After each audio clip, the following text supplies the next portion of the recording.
The diplomatic chamber aboard Station Aurora buzzed with nervous energy as Ambassador Lee Min-ho walked through the sliding doors. His black uniform was perfectly pressed, and his face showed no emotion. Behind him walked Captain Park Ji-soo and 3 other human officers. They had traveled for weeks to reach this neutral space station for humanity's most important meeting. Across the large circular room waited the Zephyrian delegation. The aliens were twice as tall as humans, with bodies that looked like living crystal. Light passed through their transparent skin, creating rainbow patterns on the walls. Their leader sat at the far end of a long metal table, his many-faceted eyes watching the humans approach. Min-ho had spent months preparing for this moment. First contact with an advanced alien civilization, the chance for humanity to join the galactic community. Earth's entire future depended on the next few hours. "Welcome," said the alien leader through a translation device that made his voice sound like breaking glass. "I am Velthak, speaker for the Zephyrian Confederacy. You may sit." The humans took their seats. The chairs were too large, making them look like children at an adult table. Min-ho noticed this was probably intentional. He activated his tablet and began his presentation. "Thank you for agreeing to meet with us," Min-ho said calmly. "Humanity is eager to contribute to galactic civilization. We offer advanced medical research, unique cultural perspectives, and significant military capabilities." Velthak made a sound like wind chimes in a storm. The other Zephyrians joined in. It took the humans a moment to realize they were laughing. "Military capabilities?" Velthak's voice carried clear amusement. "From a species that has barely left its home planet, please continue. This is entertaining." Captain Park felt her hands clench into fists under the table.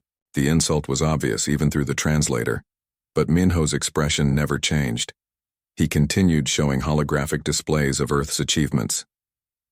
"Our technological development has been rapid," Min-ho explained. "In just 50 years, we have established colonies on 12 worlds. Our fleet consists of crude vessels held together with primitive materials," Velthak interrupted. "We have observed your so-called colonies. A few mining stations and agricultural settlements. Your largest ship would not qualify as a patrol vessel in our fleet." The other Zephyrians chittered with amusement. Their crystalline bodies reflected the light in patterns that somehow conveyed mockery. One of them leaned forward. "Tell me, Hairless Apes," the alien said slowly, savoring each word, "what exactly do you think you can offer civilized species? Your technology is centuries behind ours. Your military is laughable. Your culture is violent and primitive." The silence that followed was deafening. The human delegation sat perfectly still, but Captain Park could see the tension in their shoulders. The insult had been broadcast live to Earth. Billions of humans were watching their species being dismissed as hairless apes. Min-ho slowly closed his tablet. He stood up, his movements calm and measured. His dark eyes met Velthak's multifaceted gaze. "I see," Min-ho said quietly. "Then I believe this meeting is over." "So soon?" Velthak's amusement was clear. "But we were just getting to know you primitive creatures." Min-ho gathered his materials with deliberate precision. The other humans followed his lead, rising from their chairs in perfect synchronization. The Zephyrians watched with growing confusion as the human delegation prepared to leave. "Before we go," Min-ho said, his voice carrying across the chamber, "I feel obligated to give you some advice." "Oh?" Velthak leaned back in his chair. "And what wisdom do hairless apes possess that we might find useful?" Min-ho looked directly into the alien's eyes. When he spoke, his voice was soft, but carried absolute certainty.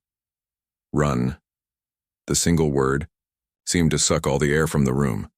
The Zephyrians' chittering stopped. Their crystal bodies dimmed slightly. "I beg your pardon?" Velthak said, confusion replacing his arrogance. "You should run," Min-ho repeated, his tone unchanged. "Find somewhere very far from human space. Pack up your families, your fleets, your entire civilization, and run." The human delegation walked toward the exit. Their boots echoed in the sudden silence. At the doorway, Min-ho paused and looked back. You called us hairless apes, he said. You assumed we were primitive because we are new to space. That was your first mistake. Your second mistake was thinking we came here unprepared. Captain Park noticed the small recording device Minho left behind on the table, its red light still blinking. Every word of this meeting was being transmitted, back to human space. Your final mistake, Minho continued, was believing that new means weak. We gave you a chance to welcome us as friends. Instead, you chose insults and mockery. Velthak's laughter returned, but it sounded forced now. Are you threatening the Confederacy, little ape? Minho smiled for the first time since entering the room. It was not a pleasant expression. No, he said softly. I am giving you fair warning. What happens next is entirely your choice. The doors closed behind the human delegation with a soft hiss. In the chamber, the Zephyrians sat in uncomfortable silence before their laughter resumed, but it rang hollow in the empty space. None of them noticed that the recording device was still transmitting. Admiral Kim Yuna stood in the war room deep beneath Seoul, watching numbers flash across dozens of screens. The room was filled with the quiet hum of computers and the soft voices of military officers reporting from around the globe. She had been waiting for this moment for 30 years. Admiral, the transmission has reached all colonies, said General Choi Dae-ho, walking up beside her. His weathered face showed the strain of the past 6 hours. The public reaction is stronger than we expected. Kim nodded without taking her eyes off the main display. Show me the numbers. The screen changed to show recruitment centers across human space. Lines of people stretched around buildings on Mars, Europa, and the outer colonies. The numbers were staggering. Recruitment is up 400% on all worlds, Choi continued. The industrial sectors have started changing to wartime production without being asked. Even civilian shipping companies are offering their vessels to the military. President Han Suji entered the room, her face grim. She had been in emergency meetings since the alien insult aired. How bad is the public anger? Bad enough, Kim replied, but anger we can use. What matters is whether we are ready for what comes next. She gestured to the wall display, and the star map of human space appeared. To most observers, it showed 12 systems with small colonies and mining stations. But Kim touched a control, and the map transformed. The room fell silent as the true scope of human territory revealed itself. What had appeared to be 12 systems suddenly showed 47. Massive industrial complexes appeared on the display, hidden behind sensor-dampening fields that had fooled every alien scout for decades. Operation Mirror has been active since our first deep space missions, Kim explained to the president. Every time we made contact with a new species, we deliberately showed them less than half our actual capabilities. Director Lim Woojin stepped forward from his position at the intelligence station. The Zephyrian Confederacy believes they control 200 systems with 15,000 warships. By galactic standards, they are the dominant military power. And our real numbers? President Han asked. 8,700 active warships with hidden shipyards that can build 2,000 more within 6 months, Kim replied. But raw numbers are not our advantage. She touched another control, and detailed tactical analyses filled the screens. Every species we have encountered fights the same way their ancestors did 1,000 years ago. They rely on individual ship superiority and traditional battle formations. General Choi smiled grimly. While we spent the last century perfecting something entirely different, the display showed human military doctrine in action. Instead of individual ships fighting alone, human vessels operated as a single networked entity. Every ship shared targeting data, tactical information, and strategic planning in real time. We do not fight like other species, Kim continued. We fight like a single organism with thousands of bodies. While they argue over tactics between different ship captains, our entire fleet responds as one mind. President Han studied the information carefully. What about their technological advantage? Our intelligence suggests their individual ships are more advanced than ours. Advanced in the wrong ways, Director Lim answered. They focus on energy shields and plasma weapons because that is how galactic warfare has always been fought. But we took a different approach. The screens showed human weapon systems that looked crude compared to alien technology. But the tactical analyses told a different story. Kinetic weapons that cannot be stopped by energy shields, Kim explained. Stealth systems based on quantum technology they do not understand. Drone swarms that can operate independently of command ships. Most importantly, tactics they have never seen before. She activated a communication link to fleet commanders across human space. This is Admiral Kim. Begin Phase 1. Across human territory, the largest military exercise in history began. Fleets that had been hidden in asteroid bases and shadow facilities for decades emerged into open space. The war games were conducted at the very edge of human territory, close enough for Zephyrian scouts to observe. On the main screen, they watched as human formations practiced maneuvers that defied conventional military thinking. Ships appeared and disappeared using micro-jump drives. Coordinated strikes hit multiple targets simultaneously across vast distances. Supply lines that seemed vulnerable proved to be protected by hidden defensive networks. The Zephyrians called us Hairless Apes, General Choi said quietly. They think we stumbled into space by accident. Admiral Kim's expression was cold as steel. Let them keep thinking that until it is too late. Every alien species we have met makes the same mistake. They see our recent arrival in space and assume we are primitive. But we are not primitive, President Han said, understanding dawning in her voice. No, Kim replied. We are patient. We spent 10,000 years perfecting warfare on one world.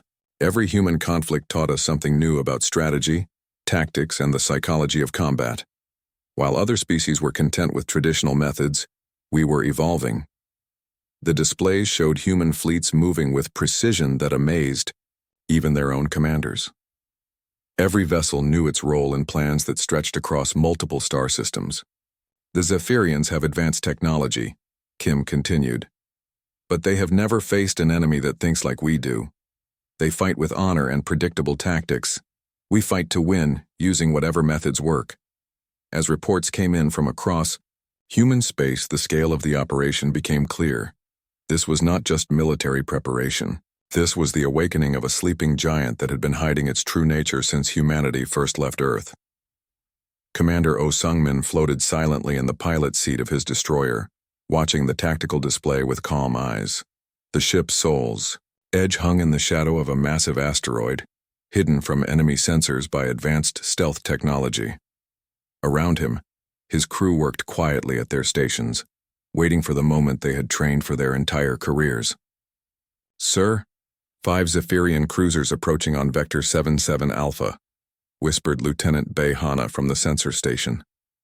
Her voice was steady despite the tension. They are running full active scans of the asteroid field. Oh nodded slowly. Perfect, let them find us exactly when we want them to. The Zephyrian fleet commander, Keshmal, had been ordered to investigate the sudden increase in human military activity near the border. His superiors were growing nervous about the war games happening in human space. What he expected to find were a few primitive patrol boats trying to look threatening. Instead, his sensors detected something that made no sense. The human vessel hiding in the asteroids had an energy signature unlike anything in Confederate databases. Its design was strange, with weapon ports in unexpected places and engine configurations that defied conventional engineering. Unknown, human vessel, Keshmal transmitted on open channels. You are operating dangerously close to Confederacy space. Identify yourself immediately. Commander Oh activated communications with a slight smile. This is Commander Oh Sung-min of the Earth Defense Force destroyer Soul's Edge. You are currently in human territorial space. The response caused confusion among the Zephyrian crew. Their charts showed this area as empty space between human colonies and Confederate territory. Territorial space? Keshmal's incredulity was clear even through the translation system. Your species controls barely 12 systems. This area belongs to no one. Withdraw immediately or face the consequences. Oh's expression remained calm. I am afraid I cannot do that, Commander. But I will pass along the same advice my diplomatic colleague gave your people. Run. What happened next would be studied in military academies for the next century. Keshimol, confident in his 5-to-1 numerical advantage, ordered his cruisers to surround the lone human destroyer. Standard Confederate tactics called for a show of overwhelming force to make primitives surrender without a fight. But Commander O had no intention of fighting by anyone else's rules. The human destroyer suddenly vanished from sensors, only to reappear 3 kilometers away behind a different asteroid. Before the Zephyrian ships could react, kinetic projectiles fired from unexpected angles struck their shields with devastating force. Impossible, Keshmal muttered as his flagship shook under impact. They cannot move that fast. O's voice came, over the communications again, now from a completely different location. You were warned to leave. This is your final chance. The Zephyrian commander ordered his ships to spread out and use their superior firepower to destroy the human vessel. But as soon as they moved, the real nightmare began. The Soul's Edge seemed to be everywhere at once. Micro-jump drives allowed it to appear and disappear faster than enemy targeting systems could track.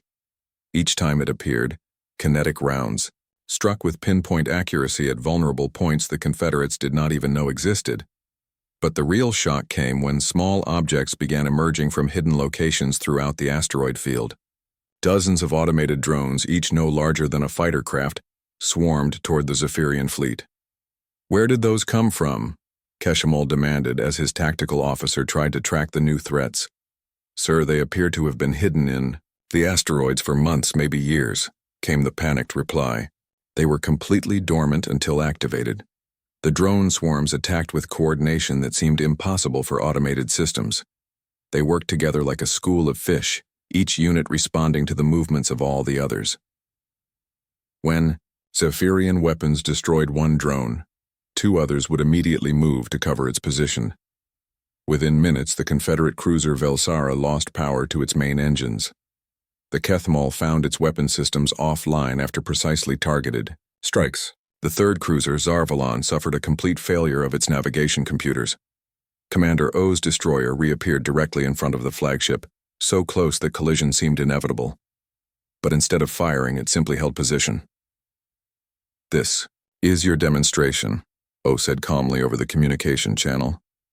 3 of your cruisers are disabled but not destroyed. Your crews are alive but helpless. This could have ended very differently. Keshmal stared at his tactical display in disbelief. In less than 20 minutes, a single human destroyer had defeated 4 Confederate cruisers using tactics that made no sense according to established military doctrine. You fight like animals, Keshmal whispered. No, O replied. We fight like humans. There is a difference. The human destroyer began to withdraw, its stealth systems making it fade from sensors, like a ghost. But before it disappeared completely, it released a single message buoy. Keshmal activated the message with trembling appendages. Commander O's face appeared on the screen, his expression serene and terrifying. You were warned to run, O said quietly. Your superiors chose mockery over wisdom. Next time we meet, there will be no survivors to carry word back to your leaders. Tell them the Hairless Apes remember every insult. The 2 remaining functional Zephyrian cruisers fled toward Confederate space, carrying news that would shatter their military leadership's confidence. The primitives they had dismissed as Hairless Apes fought like nothing anyone had ever encountered. Behind them, automated systems began collecting the disabled cruisers for detailed study. Humanity was always eager to learn from their enemies' technology. The war everyone said was impossible had begun with a single engagement that changed everything. Fleet Admiral Yoon Ji-hee stood on the bridge of the massive warship Incheon, watching, as the greatest deception in galactic history came to an end. Around her, dozens of officers worked at control stations, their faces lit by the glow of tactical displays. Today, the galaxy would learn what humanity really was. Admiral, all Ghost Fleet units report ready for Operation Revelation, announced Captain Seo Minky from his position at the communications console. We are waiting for your command. Ji nodded slowly. For 30 years, she had helped plan this moment. Every human who had ever served in the military knew this day would come, the day when they would stop pretending to be weak. Begin the revelation, she ordered. Across human, space, Sensor dampening fields that had operated for decades suddenly shut down. The effect was immediate and shocking. Zephyrian scout ships watching human territory saw their displays change in ways that made no sense. On the Confederate homeworld, Supreme Commander Veltar was reviewing intelligence reports when his aide burst into the command chamber. "Sir, you need to see this immediately," the aide said, his crystal body flickering with panic patterns. "Our scouts are reporting impossible readings from human space."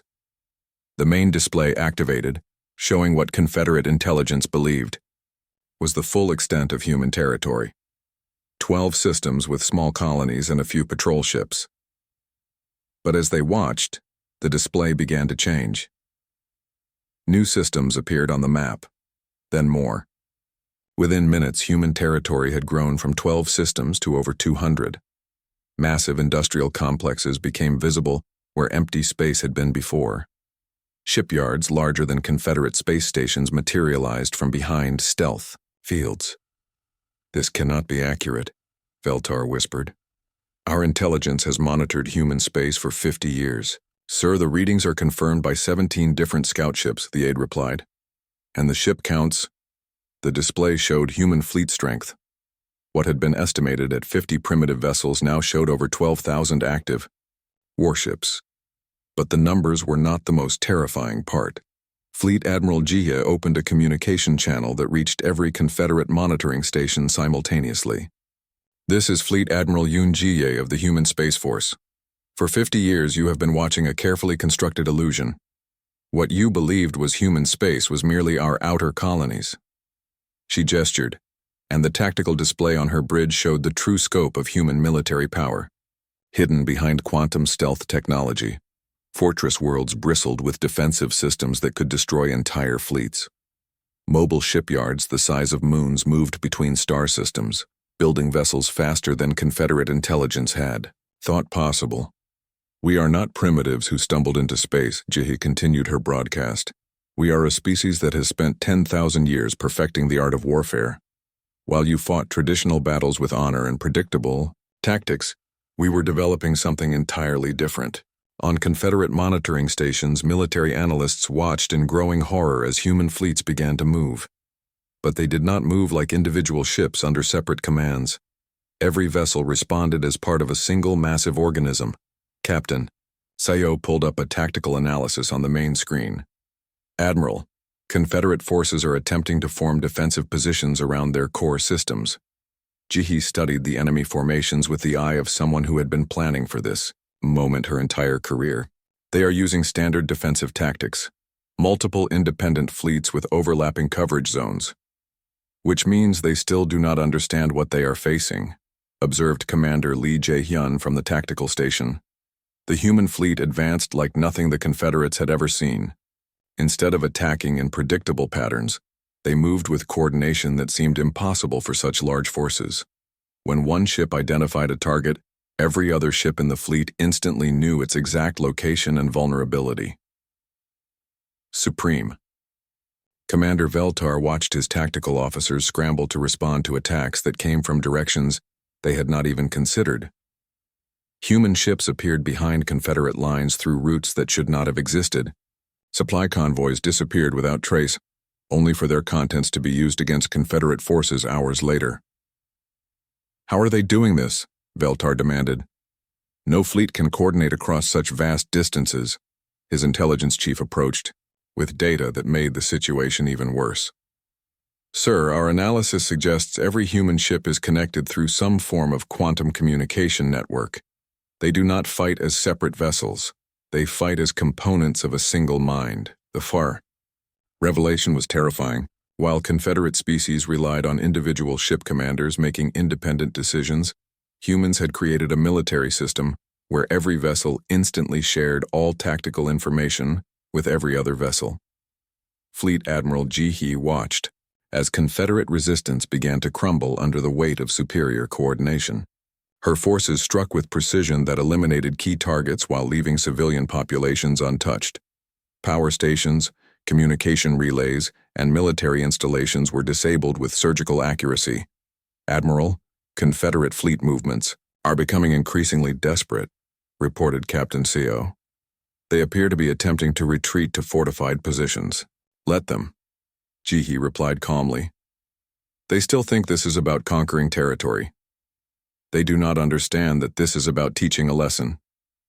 She opened another general broadcast, this time directed at all Confederate forces.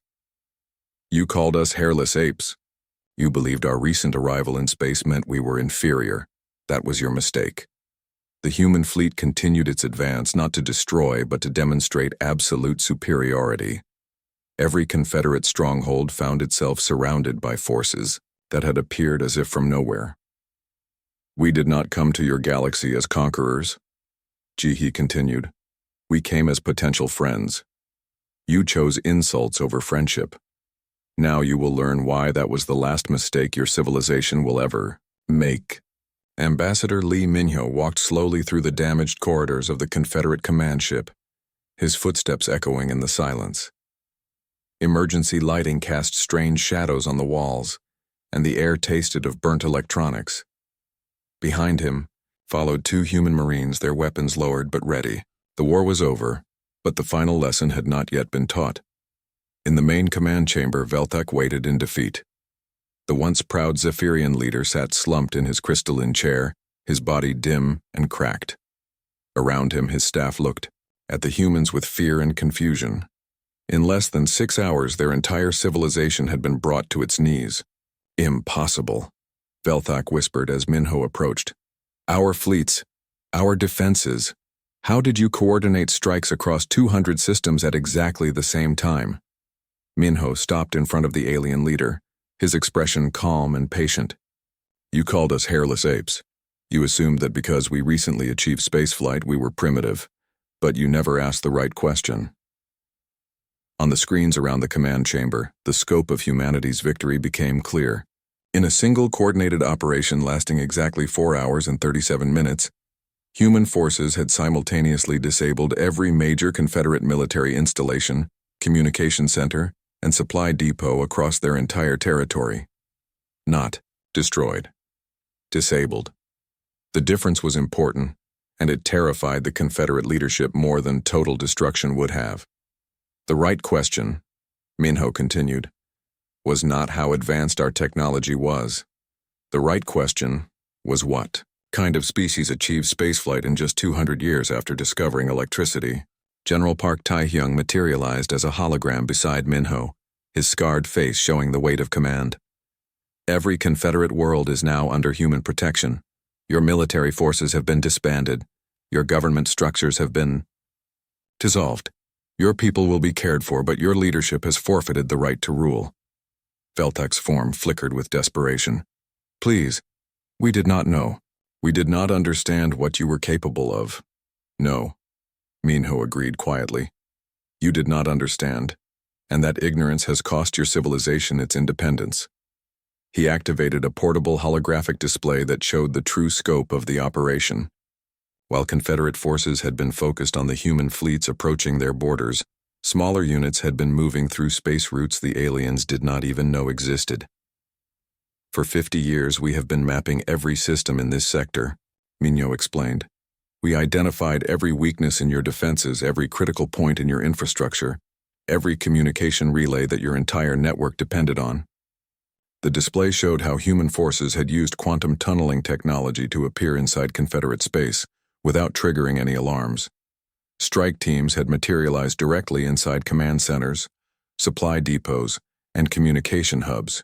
Your species fights with honor, General Park observed.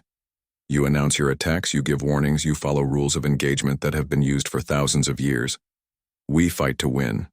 Velthak looked at the tactical analysis with growing horror. You attacked civilian infrastructure, communication systems, supply lines. These are not military targets. We attacked the systems that make your military possible, Minho corrected. Your fleets cannot fight without fuel, without ammunition, without orders from command. We did not need to destroy your ships. We only needed to make them helpless. The genius of the human strategy became clear. Instead of engaging in costly battles against Confederate fleets, humanity had simply removed their ability to function as a military force.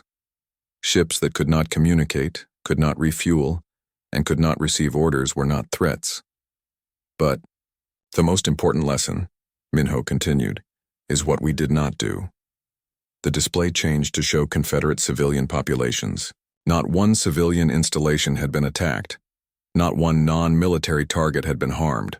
Hospitals, schools, and residential areas were completely untouched. We could have destroyed every Confederate world in the same time it took to disable your military, General Park said. We chose not to. Remember that when you think about what humanity is capable of. Admiral Yoon Ji-hye appeared on another holographic projection, broadcasting from her flagship. This is Admiral Yoon Ji-hye of the Human Space Force, speaking to all species within 1,000 light-years of this location. The Zephyrian Confederacy has been dissolved due to their unprovoked aggression against humanity. Her image was being transmitted to every inhabited world in the sector, carried by human communication networks that had been secretly installed over decades. We extend an invitation to all civilized species to join us in building a better galaxy, she continued. To those who would follow the Confederacy's example of judging others by appearance rather than capability, we offer the same advice we gave them. The word hung in space like a death sentence. Run. Velthak looked up at Minho with his multifaceted eyes. What happens to us now? Your people will be governed by a joint council that includes representatives from all species in your former territory, Minho replied. You will learn to cooperate instead of dominate. And perhaps in time you will understand that the universe is much more dangerous than you realized.